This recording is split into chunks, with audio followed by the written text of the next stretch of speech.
Hejsan, här står vi på, vad heter det, Alpbullebacken kanske vi så kan kalla det. För 20-25 år sedan så åkte vi med första gången med Tommys resor. Vi kunde inte åka skidor. Och jag hade gått i backen upp och ner utan att åka lift i 1,5 timme ungefär, så tyckte Tommy det var synd om mig, så han tog upp mig i den stora liften som vi ser bakom oss.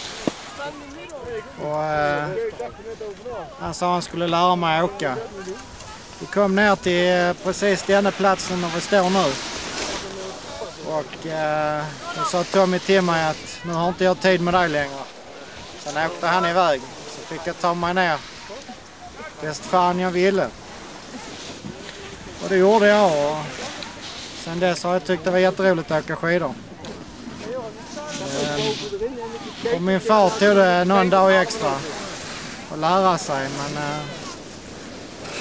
han fixade det den veckan också.